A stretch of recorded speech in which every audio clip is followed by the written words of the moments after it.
Hello friends, welcome back to Rose Tarot Astrology. I am your host Mel Rose, and this is your astrology preview for the third 10 days of the year, January 20 through 29, 2024.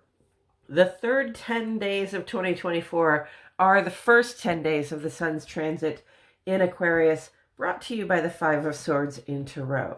But before we dive into it, please take a moment to like the video, subscribe to my channel, and click for notifications. That way you'll know every time I post fresh daily astrology and tarot content like I do. And as always, my friends, thank you so much for joining me today. The Five of Swords is throwing vibes of tension. Someone in this image has a win at any cost attitude that isn't making him any friends.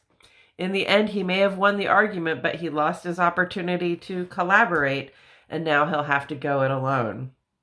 Here in the first part of the Sun's journey in Aquarius, the Five of Swords encourages us to seek a balance between assertiveness and diplomacy to navigate communication and planning challenges. For the next week or so, it's essential to choose your battles wisely and try to resolve disagreements in a way that promotes understanding rather than escalating conflict.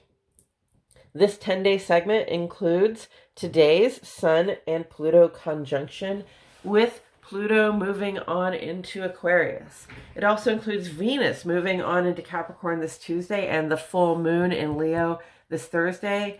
On Friday, Uranus goes direct, meaning all planets will be direct for the next few months. And taking an overview of this decan, I can see some transitions as the Sun and Pluto and Venus move on into their next signs and Uranus goes direct. Some friction that calls us to remember our goals and best practices, and some very positive vibes toward the end of this 10-day segment. Now, let's go ahead and take this day by day.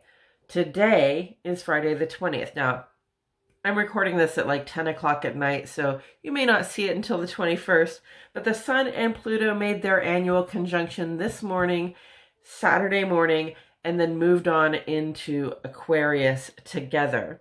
And, you know, the Sun conjunct Pluto, that's really sort of our sense of purpose and sometimes our identities, sort of combined under pressure with Pluto's transformative vibration. Pluto turns things over so we can see what is behind and underneath, so that we can be aware of what is not working, so that we can reshape it. It can be reshaped into something that does work. Now, the Sun moves on into Aquarius, and it stays for a month every year. Pluto is moving on into Aquarius, and it will be here for the better part of the next 20 years. So that's kind of a big deal. The last time Pluto moved on into Aquarius, men were still wearing powdered wigs in public, okay? The last time Pluto moved on into Aquarius, we had the American and French revolutions. We had the Haitian Revolution. We had a new era of upgrades, technological transformations, okay? And that's what we can look forward to now, is a new era of technological upgrades and really social transformations. Things that are very small right now are going to be very big by the end of Pluto, and that includes medical advancements and technology upgrades. It also includes movements for social reform. So expect some more social sort of turmoil in the coming years.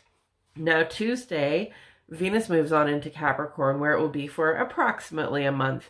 And Venus in Capricorn is a less romantic vibe, but it is about the love of practical progress and having nice things. So it allows us to be receptive to ideas regarding what our goals might be, so that we know what we need to work on in order to have the structure and support we want in our life, and also the nice things we like to have.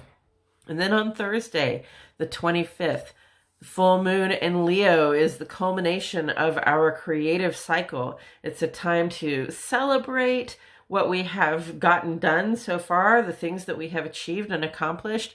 And it's a good time to sort of pat ourselves on the back. Moon in Leo is your time to shine and be your magnificent self, and also to appreciate the accomplishments of others and appreciate the people who helped us make the accomplishments that we have made, right? So that's going to be a great day to celebrate.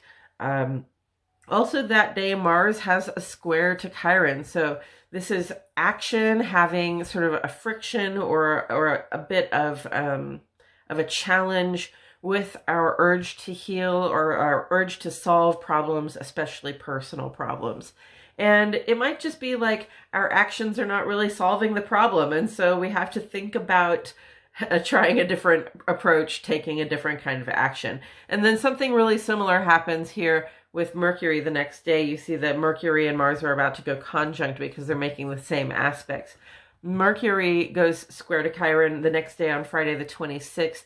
This is a challenge to use your words in a way that will bring about the problem solving or the healing that you're seeking, and it might just say, oh, the words that you're using are not really working again. So you might want to make a different plan or find a different way to express what you want to express so that problem solving and that healing can occur. And then also that day, another challenge comes up with the sun being square to Jupiter. This is a warning against overindulgence. Okay, Jupiter really is a positive thing. The sun is about our core identities and our sense of purpose in the world. And Jupiter just likes to drop opportunities for us to have bigger, better, more kind of experiences. So, the question is, are you going to take every opportunity, and are you going to, indulge in the bigger, better, more, and are you going to overindulge in the bigger, better, more, right? There's always so much. There is always such a thing as too much of a good thing, okay? So just be careful not to, over partake in substances you like to use to celebrate, or, overindulge in just other sort of celebratory ways of being that you enjoy.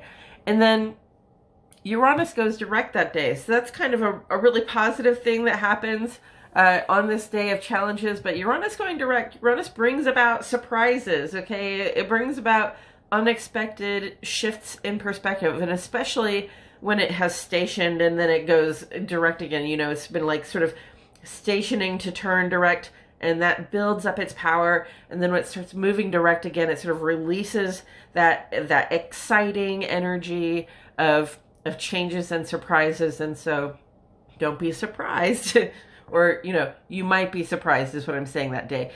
Don't be surprised if you get a surprise. Don't be surprised if you see something you've never seen before, or, something, you become aware of something that you never believed could be true.